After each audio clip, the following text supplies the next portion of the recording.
Hello, everyone. Welcome to this webinar. Today we have Professor Bapat from the Indian Statistical Institute, New Delhi. Before going into his talk, let me just mention one or two things and give his brief introduction. First of all, please use the chat button at any time during the call, during the talk to ask any questions that you might have, as well as for any problems that you are facing, please use the chat option and you can message either me or Bishal Dev, who is also in the call. And secondly, I'll share the live streaming link in the chat box. So if for any connection, if for any reason, if your connection is lost, then please use the live stream link to watch the talk. So it is my pleasure now to introduce Professor Ravindra Bapat. He's a well-known mathematician, known for his work in matrix analysis, matrix inequalities, matrices in graphs, etc. He did his BSc from the University of Mumbai, then his MStat from the Indian Statistical Institute, New Delhi, and then his PhD from the University of Illinois at Chicago in 1981. So after that, he spent a year in the Northern Illinois University in the US, and then 2 years in the University of Mumbai. Then Professor Bapat joined the Indian Statistical Institute, New Delhi, where he has been since. He has authored more than 160 research papers and books in reputed journals, and he has been also a member of editorial boards of several reputed journals, including the journal Linear and Multilinear Algebra. Professor Bapat is a fellow of the Indian Academy of Sciences and the Indian National Science Academy. He was also the president of the Indian Mathematical Society during its centennial year, 2007-2008, and he was also awarded a J.C. Bose Fellowship in 2009. So we are very honored and pleased that Professor Bapat has agreed to give a talk, and he is going to speak about combinatorial applications of some topological theorems. Thank you so much, Professor Bapat. Okay, so I'm very pleased to be part of this group, and I thank Manjil and Vishal again. And Manjil, especially, I'm happy to see him, although virtually for the second time. First time I met him in Delhi. Okay, so this talk is about some topological theorems, mainly the Brouwer's fixed point theorem and Borzov-Ulam theorem. And I will tell you what these theorems are. And Brouwer's fixed point theorem is perhaps the more well known and is also covered in the first course in topology. Maybe. And Borzov-Ulam theorem is a very interesting theorem which is more general. So I'll try to explain why it is more general. And they have combinatorial analogs. So we will be interested in the combinatorial analogs. And particularly, one application of Borzov-Ulam theorem is quite dazzling, I would say. So it proves a combinatorial theorem. This is a proof due to Lovász, famous mathematician. And I'll talk about that too.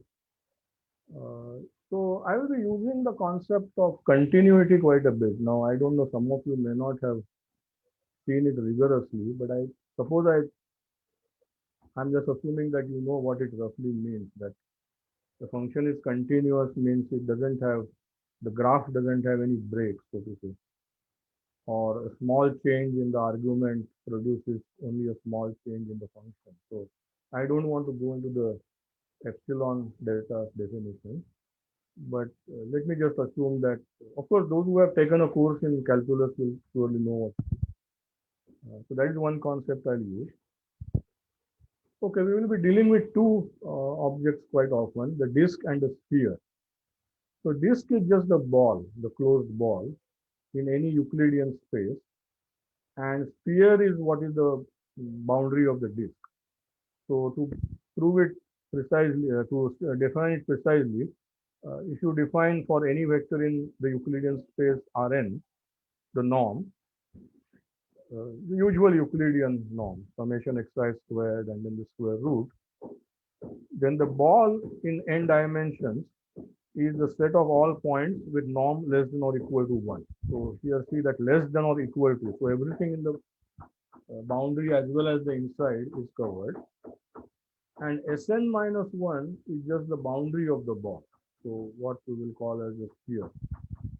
So just to give an example, in the low dimensions, this is just a picture of B1. So this is just the interval -1 less than or equal to x less than or equal to 1. This is B1, the ball, and -1 to 1 are just the 2 points constituting what we might call as S0. So this is a very simple case. So we will usually not deal with this case, although everything will be true mostly here also.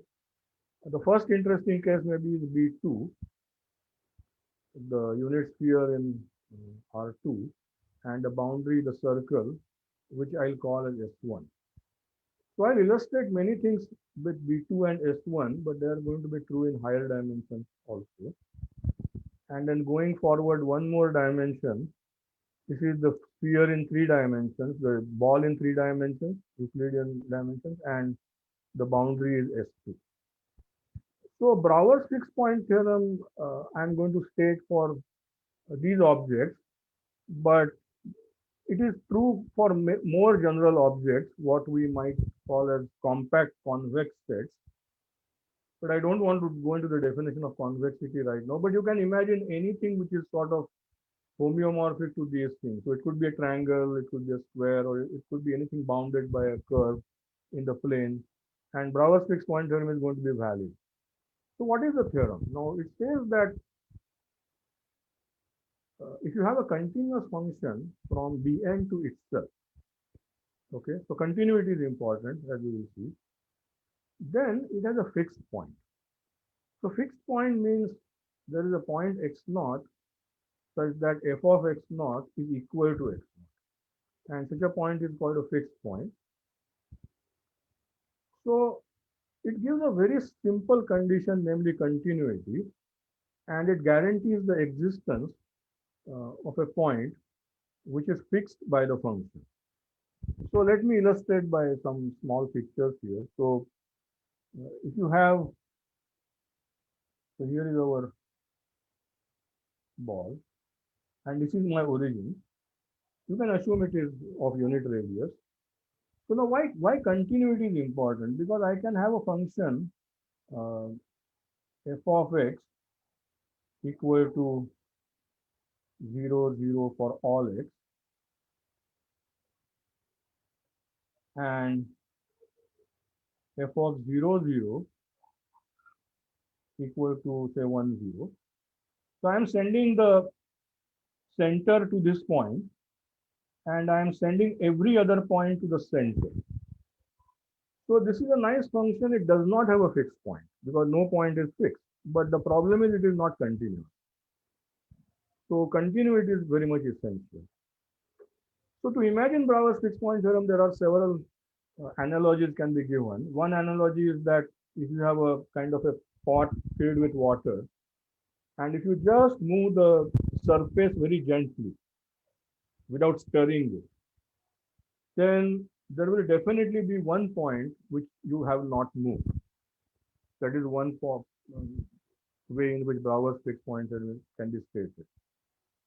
Or another way in which it can be stated is that if you take the map of a country, let me just take a sort of a polygonal type of map. Suppose I have a map of a country, and I take a smaller map of the same country and put it inside. So need not have the same orientation. So I superimpose. These are two same although my drawing is not very good. Okay, these are both maps of the same country. Then there will be one place which will be shown by the same point on both the maps. So imagine that you take a map of India, the mainland India, and superimpose on a smaller version, on a bigger version. Then there is one point on the map which represents the same location. This is also Brouwer's fixed point theorem because all you are doing is you are mapping a point on the bigger map to a point in the smaller map. For example, the city of New Delhi in the bigger map will be mapped to the city of New Delhi in the smaller map. So that's a continuous function, and it has fixed. It will fix a point. So we are going to see several equivalent versions of Brouwer's fixed point theorem, and one of them is going to be combinatorial. So let's go to uh, those versions. So, and I will not prove any of those. In another way to state Brouwer's fixed point theorem in the, or another way to visualize it in small dimensions is that if you take the interval 0, 1 to 0, 1, so I'm not taking -1 to 1, but 0, 1 to 0, 1. And if it is continuous, then you know that it will have a fixed point by the intermediate value theorem, because the map of the function is this black curve, and being continuous, it will definitely cut the diagonal at some point, and that point will be a fixed point. So it's quite a simple theorem to prove in one dimension. So that's also Brouwer's fixed point theorem, and it doesn't require any sophisticated proof. Okay, now the first theorem, which is equivalent to Brouwer's fixed point theorem, there are several such theorems. I'm going to select a sample of those and present you. This is called a no retraction theorem. So no retraction theorem says that you cannot have a mapping, continuous mapping, from Bn to its boundary, which keeps the boundary fixed. So I have a map from Bn to Sn minus 1, and on the boundary it is the identity map. Then such a map cannot be continuous. So again, it's sort of not difficult to visualize this, because let me just illustrate on the same diagram. So if you have this, again, the ball again, and you cannot sort of have a map where everything is sent to the boundary and the boundary is kept fixed, because that will require you to tear this.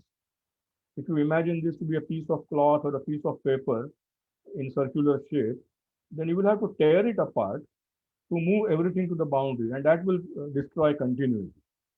So that is no retraction theorem. So remember, I want to keep the boundary fixed, but I want to send everything inside to the boundary in a continuous fashion, and that's not possible.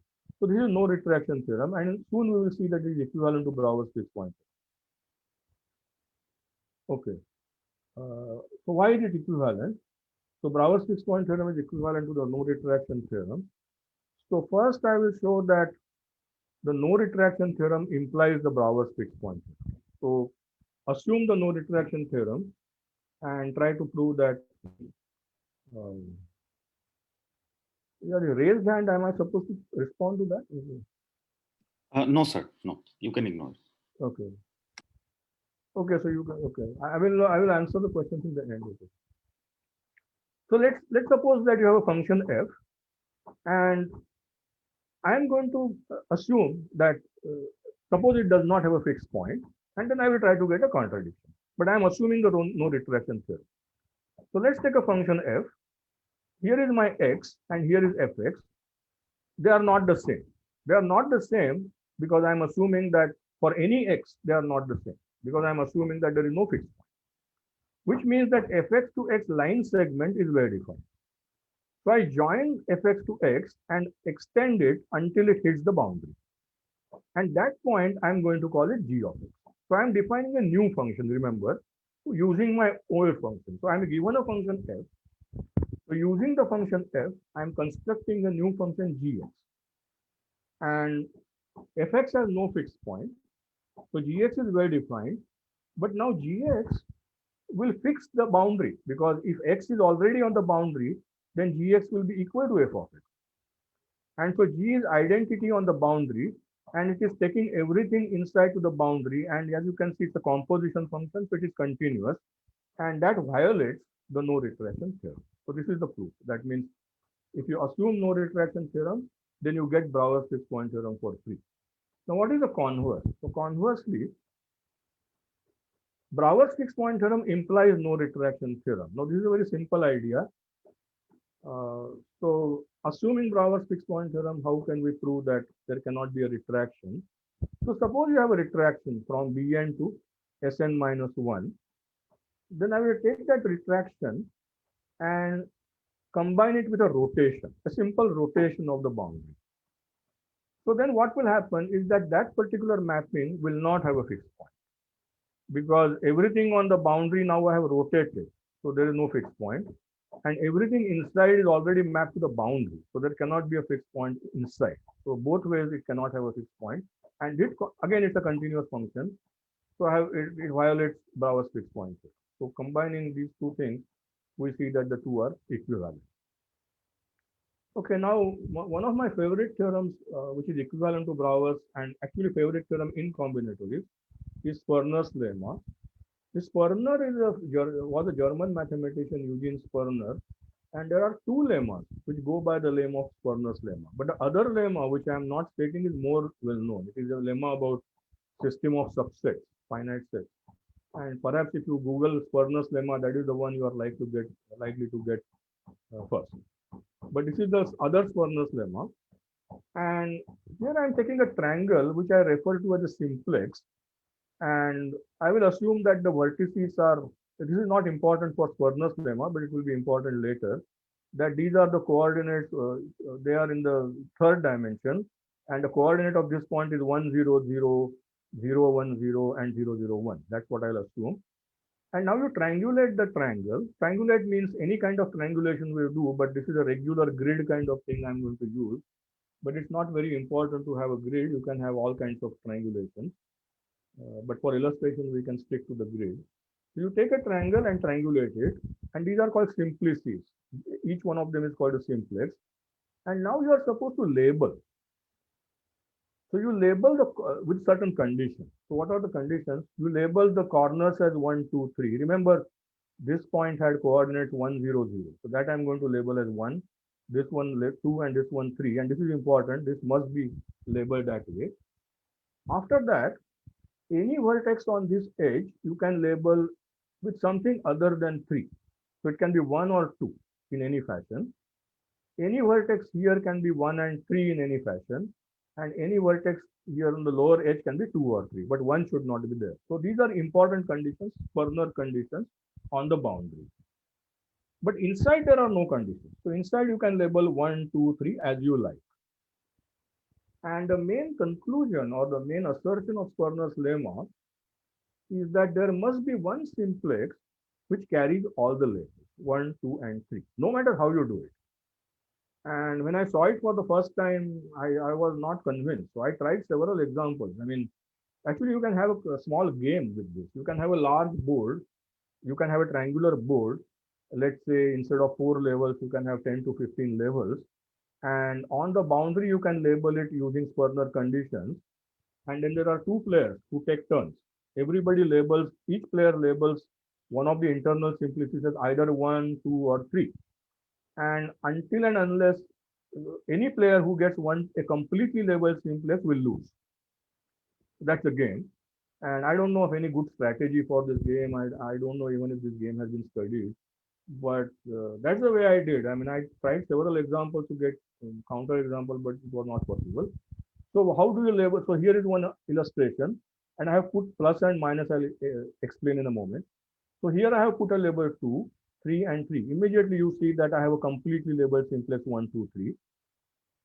Then here I have one more, and here I have one more. So Sperner's lemma has a stronger assertion that not only there must be a completely labeled simplex, but the number of such simplices must be odd. And there is a one further stronger assertion that those simplices which go counterclockwise like this, because this 1, 2, 3 is going counterclockwise, that you call as positive, and those which are going anti-clockwise, those you, oh, this is also counterclockwise, so this is also positive, and one here is negative. So the number of positives will exceed the number of negatives by exactly 1. And that is why the total is odd. So this is all related to degree theory in topology. And later on, maybe you have already seen some degree theory, winding number and degree theory. Then this is related to that. But we can illustrate it with very simple model of Sperner's lemma. And this Sperner's lemma has many extensions and generalizations. It has been studied a lot. And in the 60s, late 60s, there was a constructive proof of Sperner's lemma. That means how to, in a large triangulation, how to find the completely labeled simplex. And it's a very interesting way to find it, sort of a path following kind of algorithm that you imagine a house with rooms, and you enter the house from a certain door and then follow it. But I'm not explaining it in detail, but this was given by economists actually, because Brouwer's fixed point theorem is used for computing equilibria in an economic model. And when you want to compute something, naturally you want to have a constructive procedure. So this Brouwer's fixed point theorem was then could have a constructive proof, because I'm going to mention that Sperner's lemma implies Brouwer's fixed point theorem, and so one can use this idea of path following to sort of give a constructive proof of Sperner's lemma and then Brouwer's fixed point theorem. And there are some recent versions of Sperner's lemma which use only two labelings. And by the way, all this is true in higher dimensions. So you can, in next dimensions, you will have labels 1, 2, 3, 4, and so on. Okay, so why does Sperner's lemma imply Brouwer's fixed point theorem? So that I will just briefly mention and then come back to this thing. So I'm not going to mention this in detail, but the idea is that, so suppose you have a function from the bigger triangle to itself, a continuous function, then you use a certain labeling scheme. So the labeling scheme that you use is that you take any vertex of the triangulation and look, it has three coordinates, and there must be one coordinate, ith coordinate, which exceeds the corresponding coordinate of f of b. If there is no such coordinate, then you already have a fixed point. So you identify one I for which vi is bigger than f of vi, and then you label that vertex with I.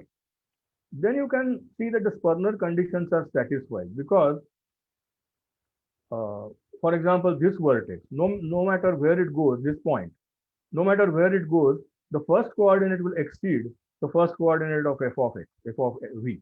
So this will get the label 1. Similarly, this will get the label 2, this will get the label 3. Any point on this edge, the third coordinate is 0. So it cannot get the label 1 or 2.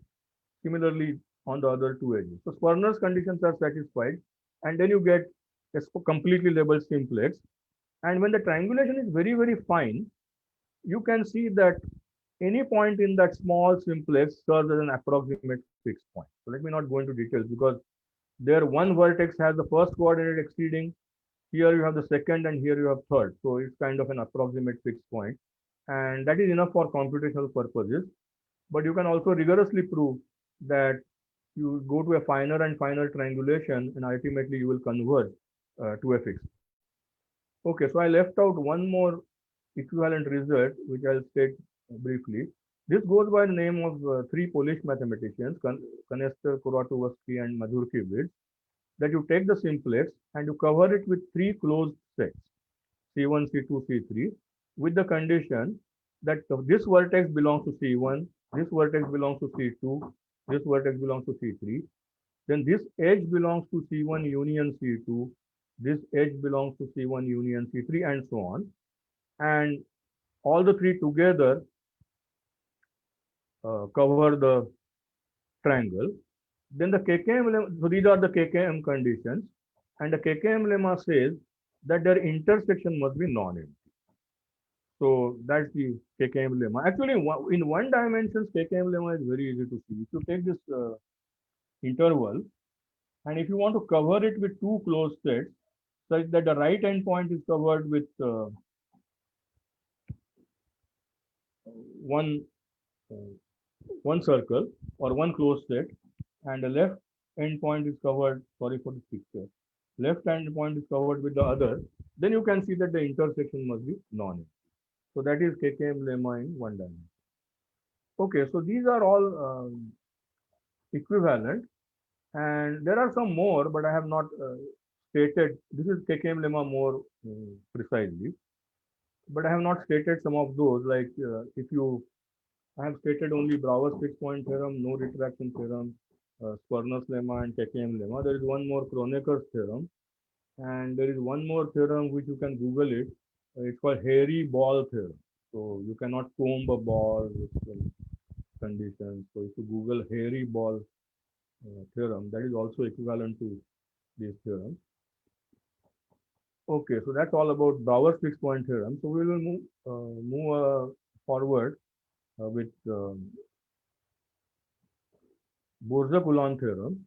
So I think first I will illustrate Borja-Coulon theorem with some diagrams. So here we are going to deal with the disk and the boundary of the disk. And imagine that this is the origin. So it is centered at the origin. So the first version of, again, Borze-Coulomb theorem, there are going to be a couple of versions.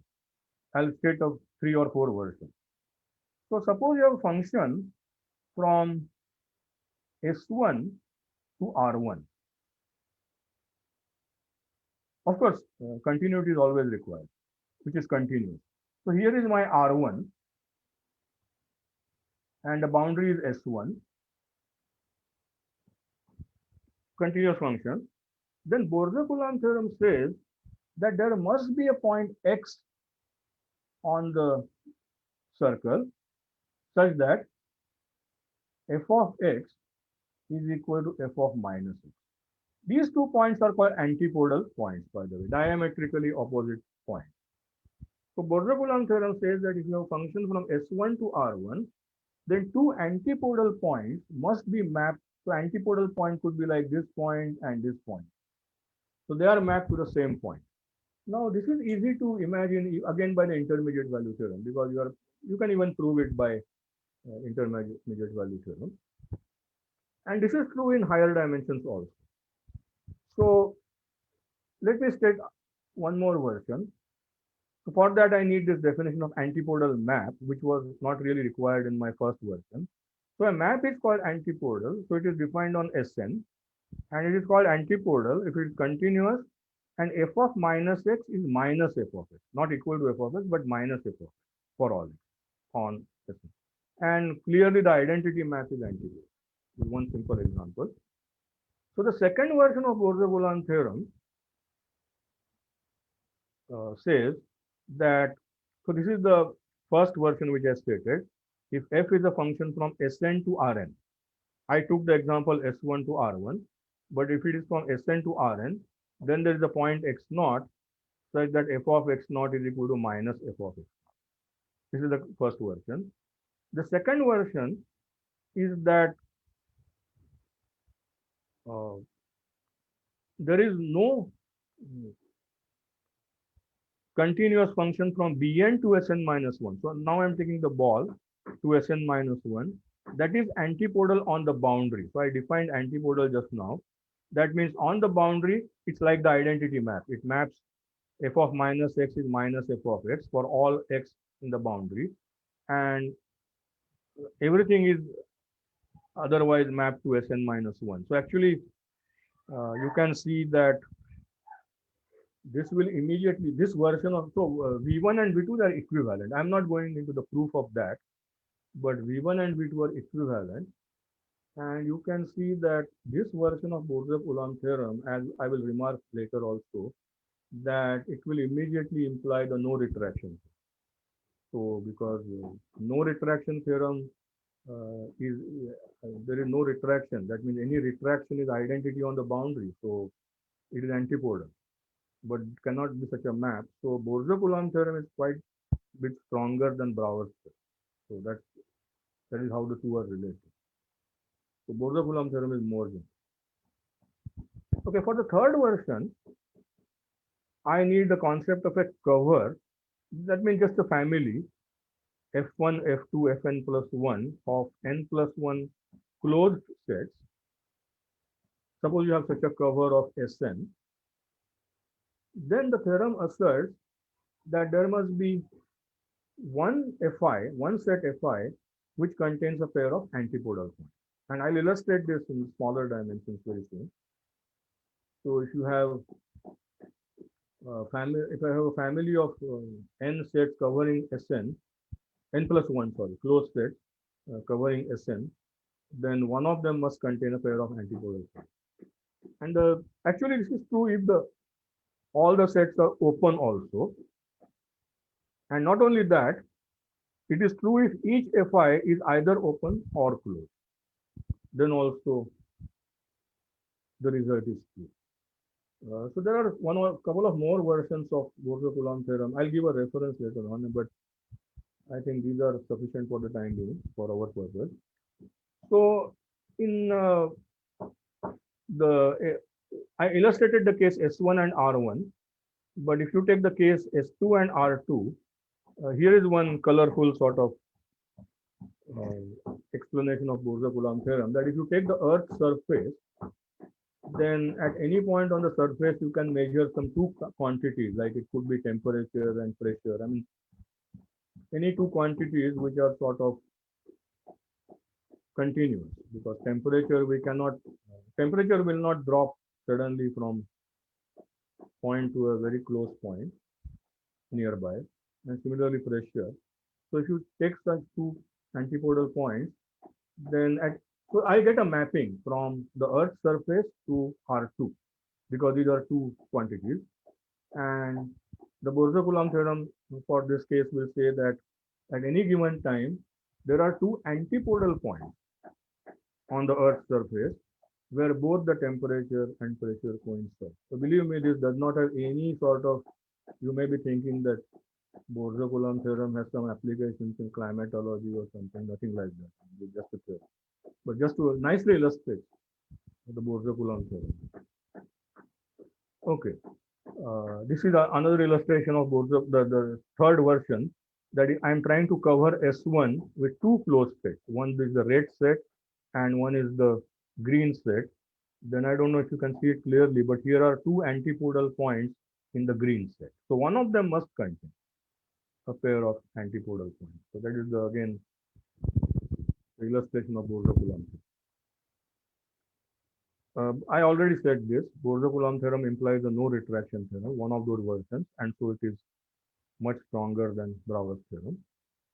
The combinatorial version of Bose-Coulomb theorem is called Tucker's lemma. I will not go into much detail, but if you have a triangulation of the ball, which is on the boundary, it should preserve antipodal points. So, and they should be labeled. So it is going to be labeled 1, 2, -1, -2. And what is the condition? Like the Swerner condition, on the boundary, antipodal points, like if this is labeled as 1, the opposite point must be labeled -1. That's the only condition. This is labeled 2, then the opposite point must be labeled -. Inside there is no condition. Okay, so it's and in higher dimensions it will be 1, 2, 3, -1, -2, -3, like. So it could be a ball in higher dimensions. Then what is the assertion? That there must be a line segment which carries both the labels 1 and -1 or 2 and -. Either 1 and -1 or 2 and -. You can try to label it. Inside you can label with 1, -1, 2, -2, and you will see that you will always get a line segment which carries both the label and its negative. And in higher dimension also the conclusion is the same. I don't need to go to higher dimension inside. So even in higher dimension, the conclusion is that there is one line segment which carries both the labels 1, -1 and 2, -. So Tucker's lemma can be independently proved combinatorially, and then one can show that it implies Bose-Coulomb theorem. All these proofs are available in the literature, but they are somewhat more complicated, I would say, than the proof of Swerner's lemma implying Brouwer's fixed quantity. Okay, so this is the Tucker's lemma's conclusion. Okay, now I want to go to the main application of Bose-Coulomb. Sorry to interrupt, sir. Yeah, sure. Yeah. Question. So, what is the condition of labeling on the inside of the disk? Inside there is no condition, but all the labels should be 1, -1, 2, -2. But other than that, there is no condition. Okay, okay. There is no condition inside. Okay. There should be only 1, -1, 2, -2. That's the only condition. Okay, thank you. Yeah. Okay, so now I don't want to go into too much graph theory because my main theorem does not really require graph theory, so to say, but graph theory makes it more clear or better to understand. So I'm just going to go over the basic definitions.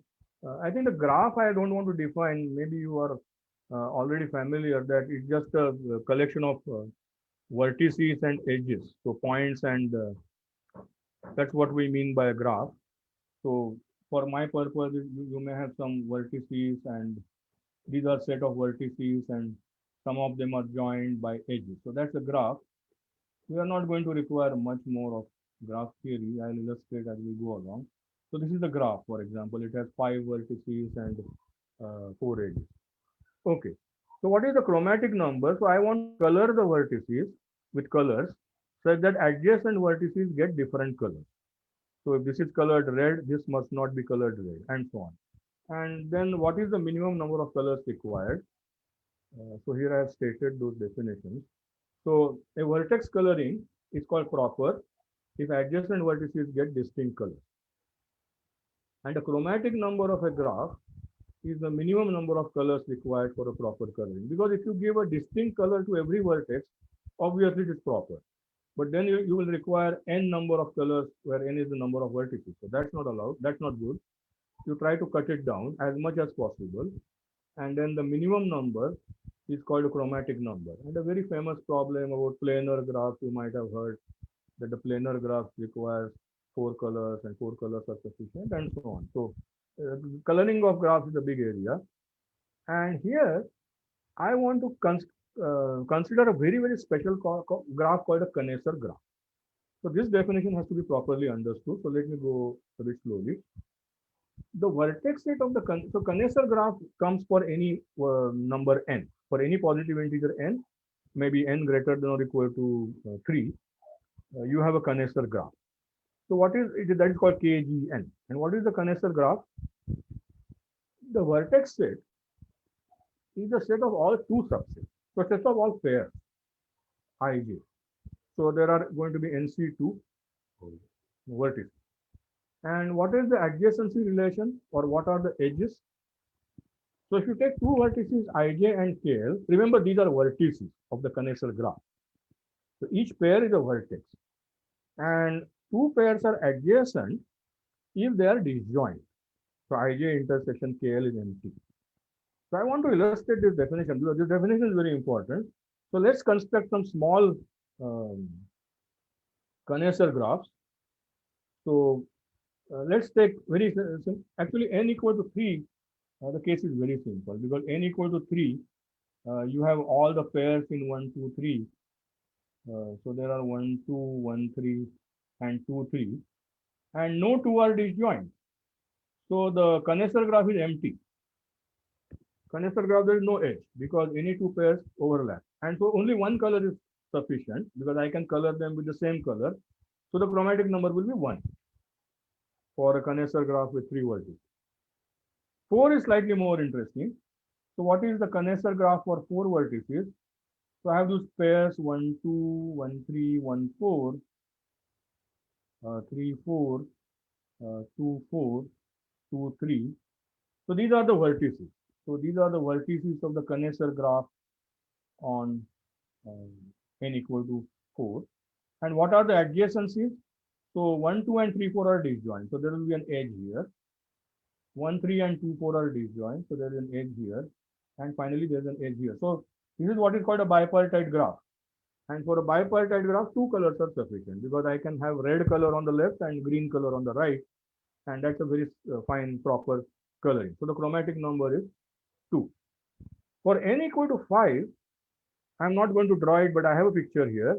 For n equal to 5, it's a very interesting graph, a very well-known graph called a Peterson graph. So if you draw the Kneser graph, believe me, you can try it later, because n equal to 5, there will be 10 vertices, nc 5c2, and these will be the adjacencies. And it turns out to be the Peterson graph, which is very famous. There's a book called Peterson graph. It comes as counterexample and example in many, many theorems. And you can see that it can be colored with 3 colors. So the chromatic number is 3. So there was a conjecture called Kneser's conjecture in 1955 that KGN, the chromatic number is n minus 2. So we have already verified it for n equal to 3, 4, and 5. So that was the conjecture. And it was unsolved almost 20, 30 years, 20 years. Lovász gave a brilliant proof, and actually the idea was quite stunning, I would say, at that time, looking when it was proved. And it started a whole new area called topological combinatory. So now there are various theorems in topology which are in combinatories which are proved using topological theory. And the proof was simplified quite a bit later on by Bharani and Green. So I'm going to sort of tell you the simplified proof. So we will take a special case that I will prove that the Kneser graph on 10 vertices with n equal to 10, the chromatic number is 8. And the general case is similar. So I think this proof, I'm going to go quite slow here, but I think it's a challenge to sort of explain this proof, especially in an online talk.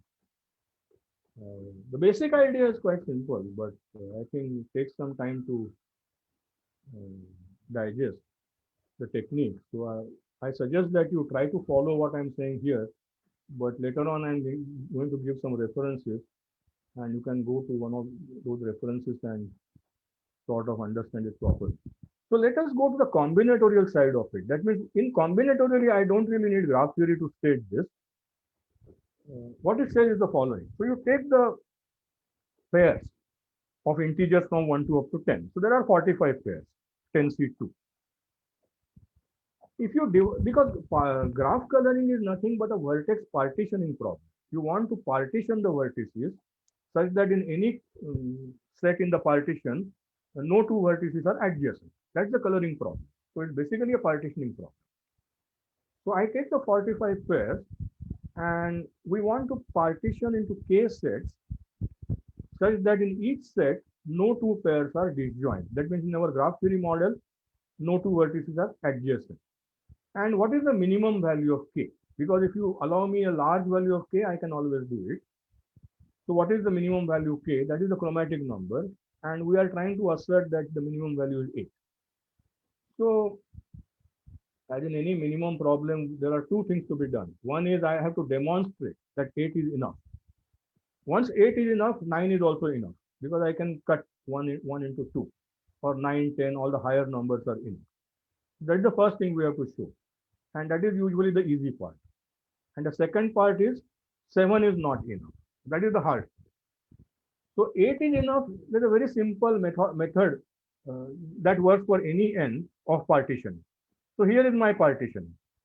I construct A1 by taking 1, 2, 1, 3 all the way up to 110. So that is my first step. And you, as you can see, no two are disjoint because they always have one in common. So as in graph theory language, all the vertices will be non-adjacent. Then A2, I take 2, 3, 2, 4 up to 210. So now you got the idea. A3 will be 3, 4, 3, 5 up to 310. This will go all the way up to A7. So A7 is 7, 8, 7, 9, 7, 10.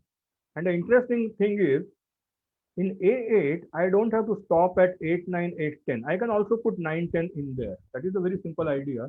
And so I can do with one less. Normally, by this mechanism, I would have required up to A9. But here I don't require that because in the last one, already the three pairs, no two are disjoint. So this is the partitioning. So you can call it as the coloring, proper coloring of the Kneser graph KG10. I take all the pairs in the first set, color them with color 1, all the pairs in the second set with color 2, dot, dot, dot, and I have a proper color. So 8 is certainly sufficient. So now the important thing is to show that 7 is not sufficient. And that will prove the conjecture. So what does combinatory really says? That if you take the two subsets, so it remains to show that KG10 cannot be properly colored by 7 colors. So we must show that if we take the two subsets of 1 to up to 10 and partition into 7, not 8 but 7 subsets, that means we try to color it with 7 colors, then we are not going to be successful. That means one of the AIs will contain a pair of disjoint sets, hence they will be adjacent in the Kneser graph and the coloring will not be proper.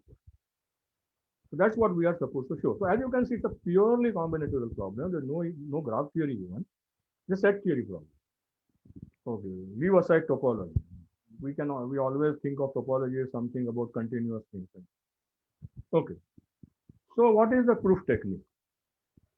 So here it gets a little complicated.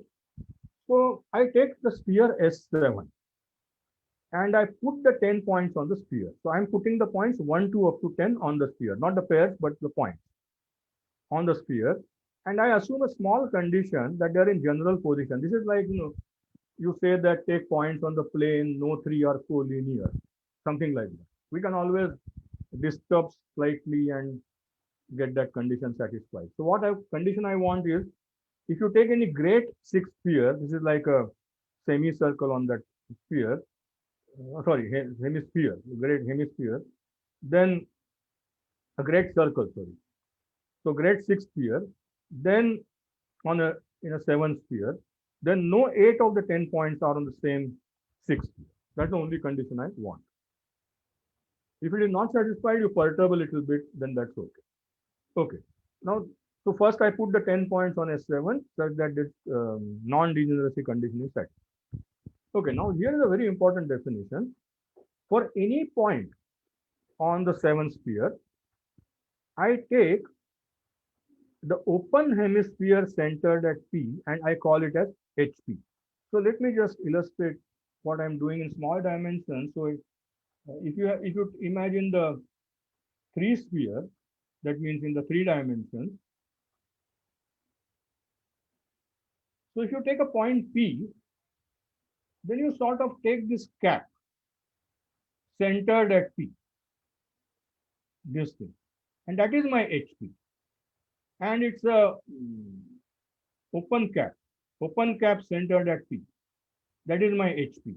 And that is done for each and every point. That is important. So keep this definition in mind. So for any point, HP is the open hemisphere centered at P. Now I'm going to construct a family of sets UI, and just to tell you briefly, this U1, U2 up to, I'm going to construct U1, U2 up to U8 in fact, and that will give me a cover. Each one of those will be either open or closed, and then I'm going to apply that version of Borzer-Coulomb theorem which says that one of them must contain a pair of antipodal points. That's going to be the strategy. Now, how do I define this cover? That is also important. So let me illustrate this. So take, for example, how do I construct U1? So U1 is the set of all points on the sphere such that, all points P on the sphere, such that the cap HP that we have defined contains a point in A1. Let me repeat. U1 is the set of all points P such that the cap centered at P has a point in A1.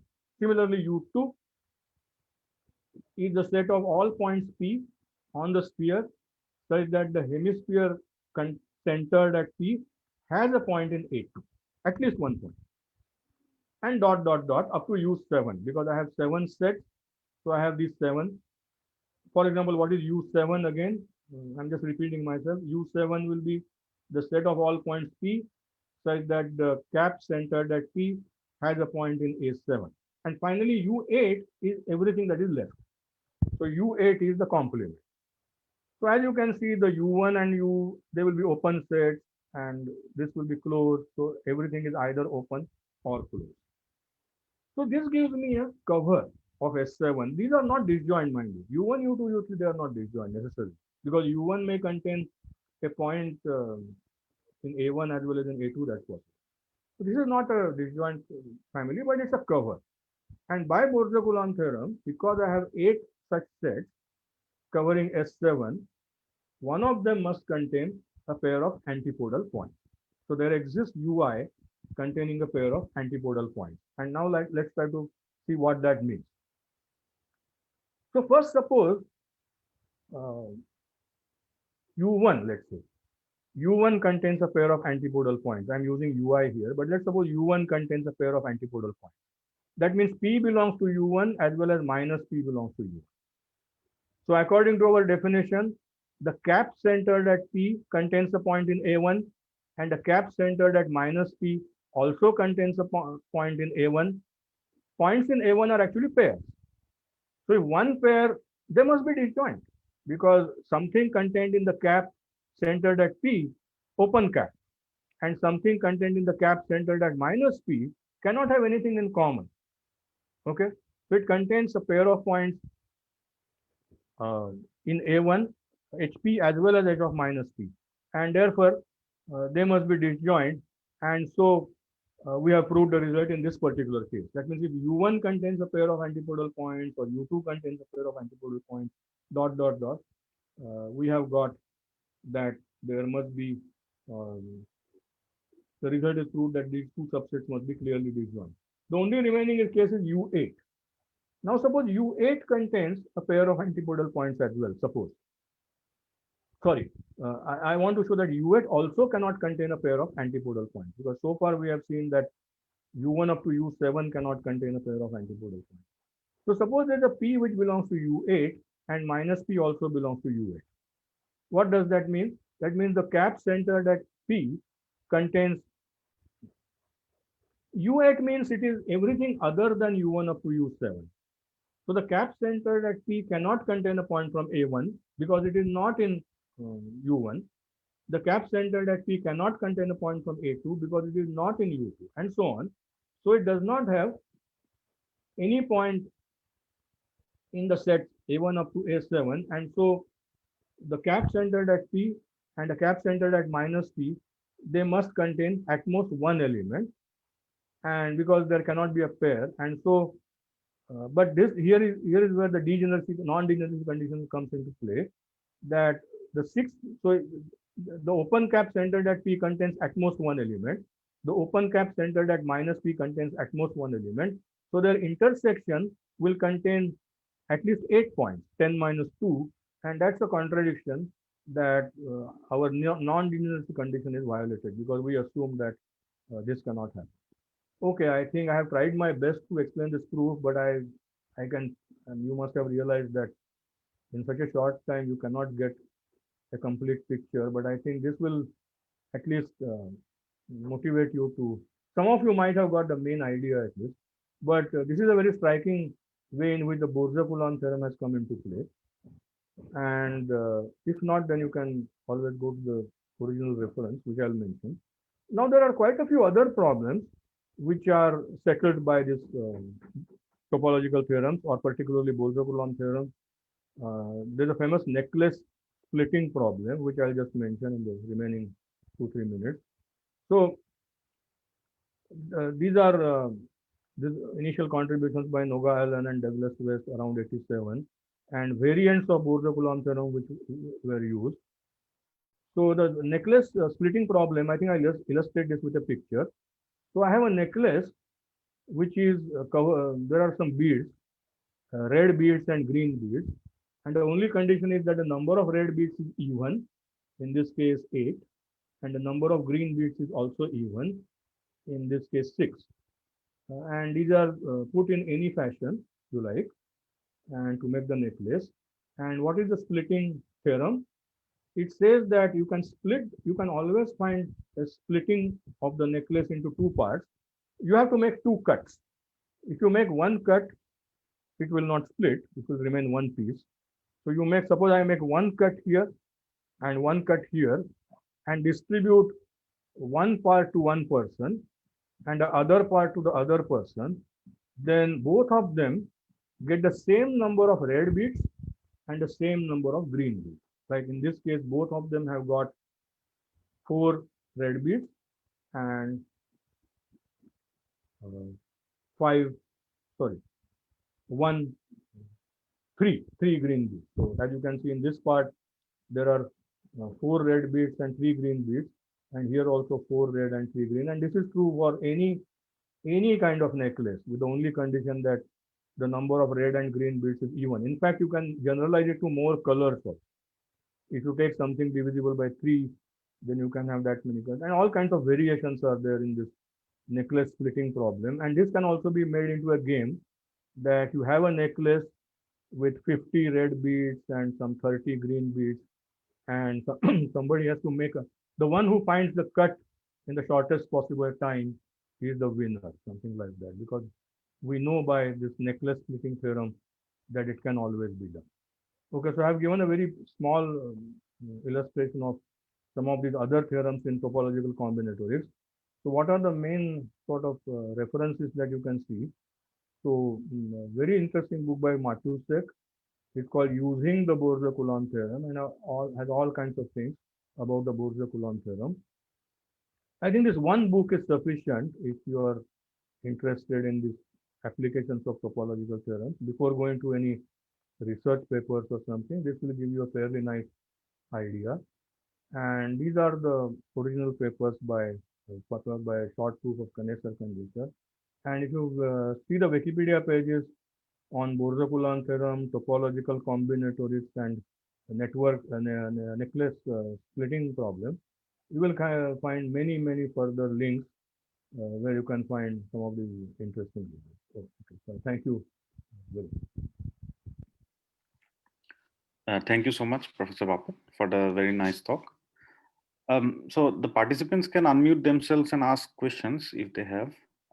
So while they think about questions, I have got a few from the chat, which I'll ask now. Sure. These are very general questions that I have got so far. So one of them asks, are there any other applications of Brouwer's fixed point theorem apart from the ones that you showed? Yeah. Brouwer's fixed point theorem, if you search the literature, there are lots of theorems. For example, one very low, like to give proofs of other theorems, that is one application. Like the very famous minimax theorem in game theory. So that von Neumann Morgenstern game theory is a two-player zero-sum game. There are quite a few proofs, 9 or 10 proofs, but one of them uses Brouwer's fixed point. That is one comes. Very interesting application is the proof of the Perron-Frobenius theorem. That is, if you have a matrix A, which has all square matrix, which has all the entries positive, then it always has a positive eigenvalue.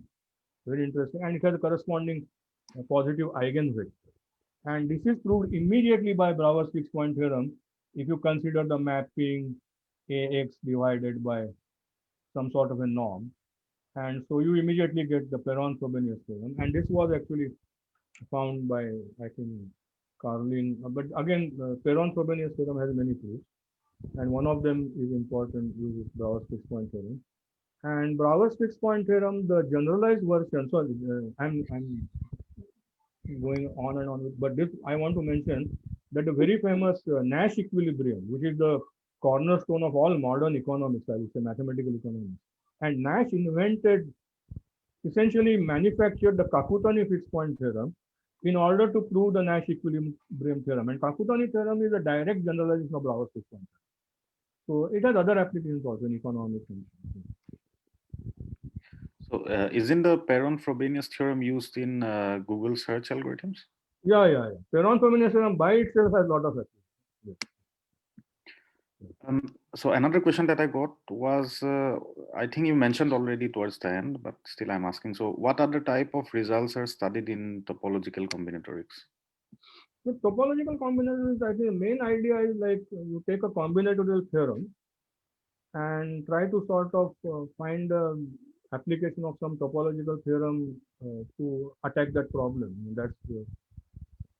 That's all I can say. I mean, these are like you can use Tucker's lemma, or you can, or even Tucker's lemma can be proved topologically. So, for example, proving Sperner's lemma by Brouwer's fixed point theorem itself is an idea of proving combinatorial theorems by topological theorems. So, yeah, so the idea is to attack combinatorial problems by some tools in topology.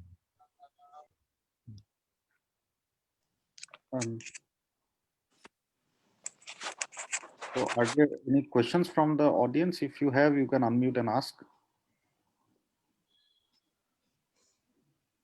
So I see two persons unmuting. Please ask if you have any questions. Okay, I have one more from the chat. So this is actually a request for you to explain once again why there were odd number of simplices in the triangle while you were explaining Sperner's lemma, which had 1, 2, 3. Yeah, I did not prove it actually, but I think it will take some time to prove it. The proof is not difficult, but that you can sort of imagine the lower dimensional version. Like if you put 1 here and 2 here, and then you partition and put 1 and 2 arbitrarily, then you can see that there are going to be odd number of 1, 2 pieces inside. This is something like you are sitting in your office in the morning, and then you come out in the evening, then you must have crossed the door at least once. That is Sperner's lemma. You must have crossed the door odd number of times, because whenever you came out and if you went in, you again came out. In the morning you were in the office, in the evening you are outside. So you must have crossed the door odd number of times. And finally, the number of times you came out is one more then the number of times you went in. So this is the easy illustration, but exactly why 3, that requires a proof. I cannot give it in a very short time. But this is again related to the degree theory in topology. So the proof is not very hard. You can do a simple hand checking lemma in graph theory to prove that.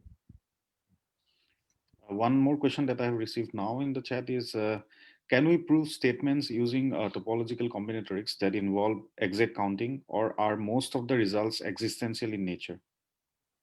Yeah, exact counting, at least I have not seen. My knowledge of topological combinations as an area is not very good. I have not studied it for any. My interest was in the some generalization of Sperner's lemma, which I did long back. But yeah, I have not seen myself any exact count results. What I have seen is existence. So I think there is, okay, so there is one more question. What are some applications of Sperner's lemma? Yeah, Sperner's lemma, actually initially when I thought of giving this talk, one entire talk can be given just on applications of Sperner's lemma. These have come in the 80s and 90s, surprisingly. The Sperner's lemma is in the 60s, and the application have come in 80s and 90s. For example, I'll just mention the problem. The solutions are very interesting, but I cannot go into that.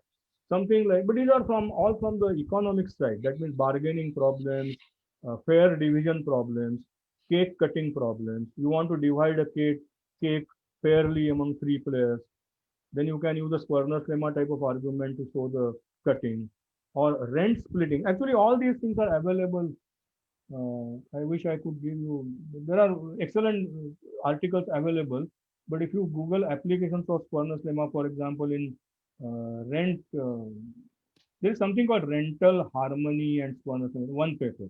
But you can go back and search for more. So there is a landlord which wants to rent out his 3 rooms to three because I'm using n equal to 3. It can be more.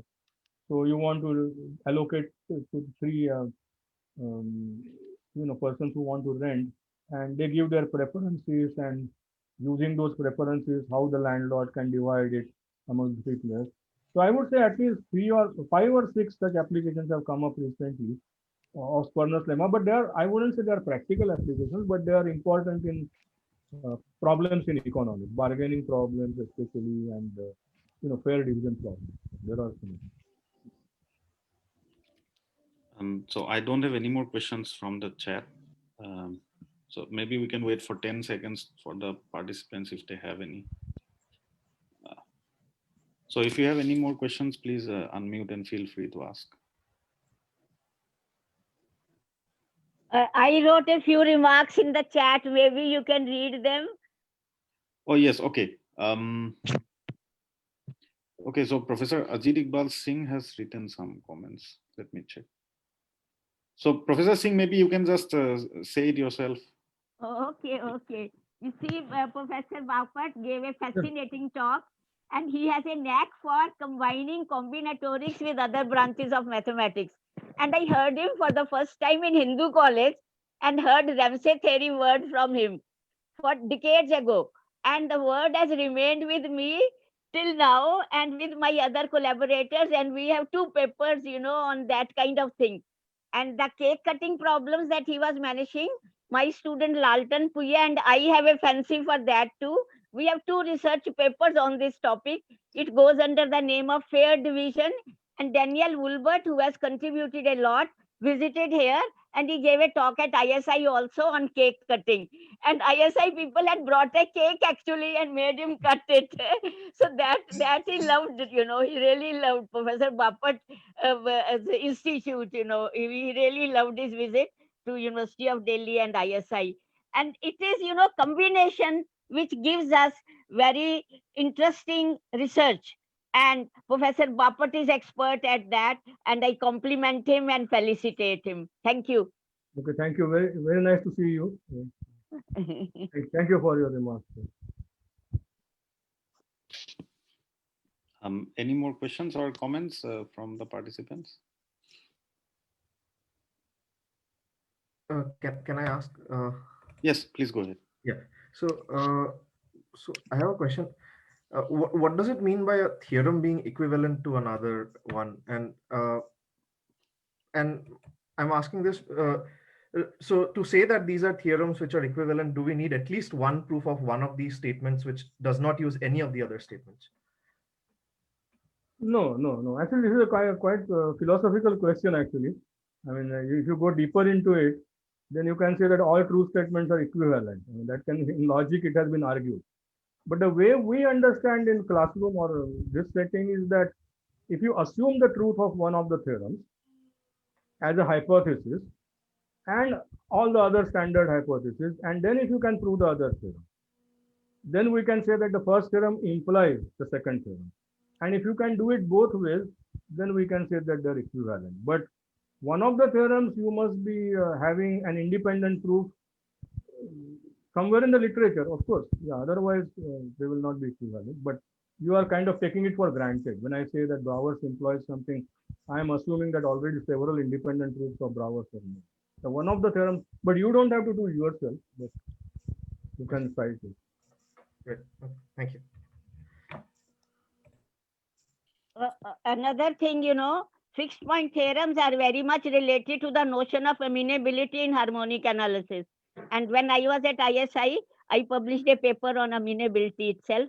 And even yesterday, I was reading about fixed point theorems and amenability. Amenability is a kind of fixed point theorem only. So I'm glad that people got a great introduction to the topic. Thank you. Thank you for the comments, Professor Singh. I think there are no more questions or comments from the participants. So I again thank Professor Bapat for the nice talk and for answering so many questions for us. Thank you so much, Professor Bapat. Thank you. It's a pleasure to be here.